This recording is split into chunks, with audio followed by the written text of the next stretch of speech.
El alma más perdida, terror extremo. En un pequeño pueblo olvidado por el tiempo, existía una leyenda que hablaba de el alma más perdida. Se decía que era el espíritu de una mujer atormentada que vagaba sin rumbo por las sombras buscando desesperadamente la redención que nunca encontraría. Nadie sabía cómo había llegado a ese estado, pero todos temían encontrarse con ella. Se decía que su presencia traía consigo una oscuridad abrumadora y que aquellos que se cruzaban en su camino quedaban atrapados en un tormento eterno.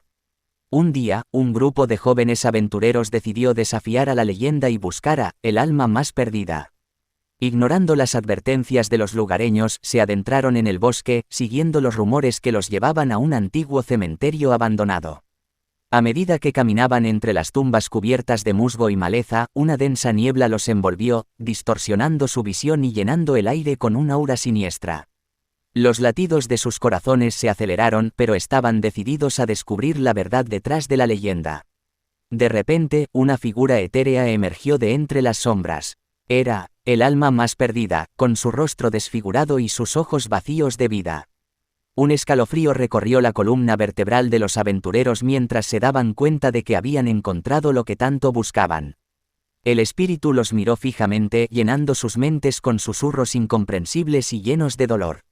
Uno a uno, los aventureros comenzaron a perder la cordura. Visiones terroríficas los atormentaban constantemente, sus miedos más profundos se manifestaban ante sus ojos. La presencia de el alma más perdida los consumía, arrastrándolos a un abismo de desesperación y locura. Intentaron huir, pero parecía que el espíritu estaba en todas partes persiguiéndolos sin descanso.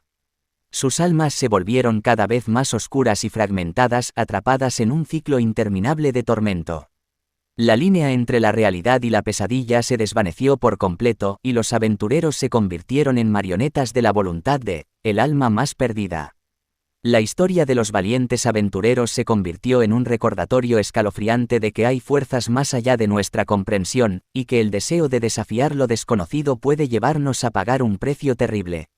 El alma más perdida permanecería como un símbolo de las almas perdidas y atormentadas que vagan por el mundo buscando la redención que nunca podrán encontrar.